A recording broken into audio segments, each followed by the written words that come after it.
Hi friends, అందరికి శ్రీరామనవమి శుభాకాంక్షలు. ఈ రోజు నవమి అంటే రేపు దశమి అన్నమాటే కదా. రేపు వచ్చే దశమినే ధర్మరాజ దశమి అని అంటారు. అసలు ధర్మరాజ దశమి అంటే ఏమిటి? యమధర్మరాజుకు ప్రత్యేక పూజలు ఎందుకు చేయాలి? ఈ విషయాన్ని తెలుసుకోవడానికి వీడియోని పూర్తిగా చూసేయండి. ధర్మరాజ దశమి లేదా యమధర్మరాజ దశమి మరణానికి హిందూ దేవుడు అయిన యమ భగవానుడికి అంకితం చేయబడింది. యమధర్మరాజు అని కూడా పిలువబడే యమకు అంకితం చేసిన పూజ ఆ రోజు జరుగుతుంది. ఈ వ్రతాన్ని 10వ రోజు చైత్రమాసం శుక్లపక్షంలో పాటిస్తారు. ప్రాథమికంగా ఆ రోజున చేసే పూజలు భక్తుడి నుండి మరణ భయాన్ని తొలగించడంపై దృష్టి పెడతాయి. మరణం యొక్క రహస్యం గురించి తెలుసుకోవడానికి యమనివాసానికి వెళ్లిన కథ ఉపనిషత్తులోని యువ నాచికేతుల కథ వినడం ఆనందంగా ఉంటుంది. నచికేతుని కథ కఠోపనిషత్తులో కనిపిస్తుంది. పూర్వం గౌతముని వంశానికి చెందిన వాజస్రవసుడు అనే బ్రాహ్మణుడు ఉన్నాడు.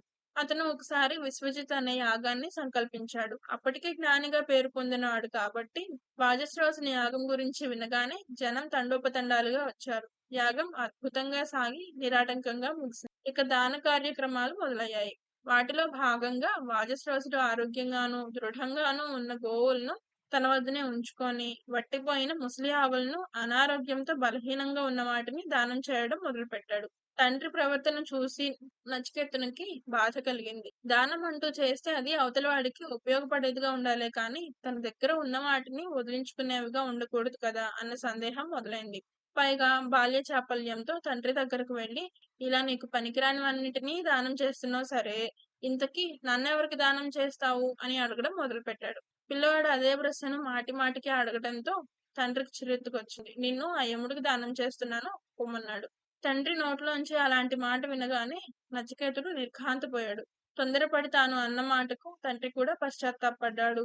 ఏదో పొరపాటున అనేశాను, ఊరుకో అన్నాడు తండ్రి. కానీ నచికేతుడు ఊరుకోలేదు. పవిత్రమైన యజ్ఞ సమయంలో, అందులోనూ దానం జరుగుతున్న సందర్భంలో తండ్రి నుంచి అలాంటి మాట వచ్చిందంటే దానిని నెరవేర్చి తీరాలి అనుకున్నాడు నచికేతుడు. పొరపాటున అనేశాను అని తండ్రి ఎంతగా వారిస్తున్నా వినకుండా ఆ యమునికి తనను తాను అర్పించుకునేందుకు బయలుదేరాడు. యమలోకంలో నచికేతునికి యముని దర్శనం అంత త్వరగా లభించలేదు. జీవకోటి పాపపుణ్యాలను బేరీజు వేస్తూ సమయం వచ్చినప్పుడు వారి ప్రాణాలను హరిస్తున్న యముడు తలమునకలుగా ఉన్నాడు. ఎప్పుడో 3 రోజుల తర్వాత నచికేతుని గమనించాడు యముడు. ముక్కు పచ్చలారని పసిపిల్లవాడికి యమలోకంలో పనేంటి? ఇంటికి పో అన్నాడు యముడు. కానీ నచికేతుడు అదరకుండా బెదరకుండా జరిగిందంతా చెప్పి తనను దానంగా స్వీకరించమని యముడిని ప్రార్థించాడు. ఏదో తొందరపాటుగా అన్నంత మాత్రాన నీ ఆయువు తీరకముందే నిన్ను స్వీకరించడం భావ్యం కాదు. నిన్ను నేను స్వీకరించలేను. పైగా నువ్వు నా ద్వారం ముందర 3 రోజుల పాటు నిద్రాహారాలు లేకుండా గడిపావు కాబట్టి నేనే నీకు 3 వరాలనిస్తాను, తీసుకో అన్నాడు యముడు. నచికేతుని సత్యనిష్టకు ముచ్చటపడి, నువ్వు నన్ను దానంగా స్వీకరించలేదు కాబట్టి నా తండ్రి నా మీద కోపగించుకోకుండా నన్ను సంతోషంగా తిరిగి స్వీకరించాలి. అదే నా తొలి కోరిక అన్నాడు నచికేతుడు. దానికి యముడు తథాస్తు అన్నాడు. ఇక రెండవ కోరికగా ఎవరైనా సరే స్వర్గాన్ని చేరుకునేలా ఒక యజ్ఞాన్ని అనుగ్రహించమన్నాడు నచికేతుడు. ఇందులో స్వర్గం అన్న మాటకు ఒక గూఢార్థం ఉంది. స్వర్గలోకే నా భయం కించనాస్తి అంటాడు నచికేతుడు. అంటే నిర్భయమైన స్థితిని ఇక్కడ నచికేతుడు స్వర్గంగా సూచిస్తున్నాడు. దాంతో యముడు నచికేత యజ్ఞం పేరుతో ఒక యజ్ఞాన్ని ఉపదేశిస్తాడు. ఇక 3వ కోరికగా చనిపోయిన తర్వాత మనిషి ఏమవుతాడు అని అడుగుతాడు నచికేతుడు.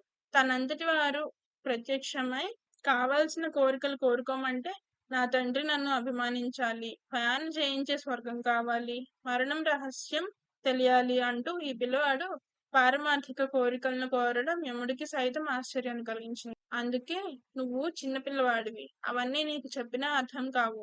ఈ జనన మరణాల గురించి దేవతలకే బోలెడు అనుమానాలున్నాయి.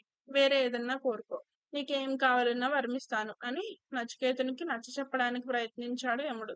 కానీ నచికేతుడు తన పట్టును విడవలేదు. తను ఇస్తే గీస్తే ఆ మరణ జ్ఞానాన్ని వరంగా ఇవ్వమని కోరుకున్నాడు. నచికేతుని పట్టుదల కృష్ణ చూసిన యముడికి ముచ్చట వేసింది. సరే చెప్తా విను. మీ మానవులు అన్ని భౌతిక సుఖాలలోనే ఉన్నాయనే భ్రమలో ఉంటారు.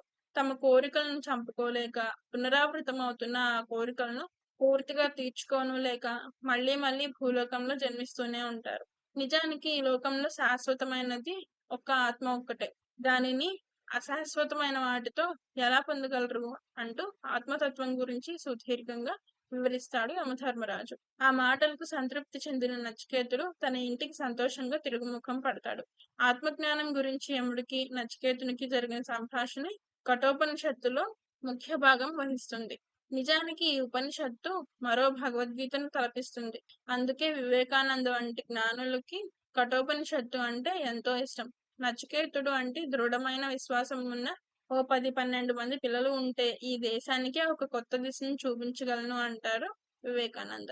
అంతేకాదు ఆయన తరచూ స్మరించే ఉత్తిష్టత, జాగ్రత్త, లేవండి, మేల్కోండి అన్న మాటలు కూడా కఠోపనిషత్తులోవే.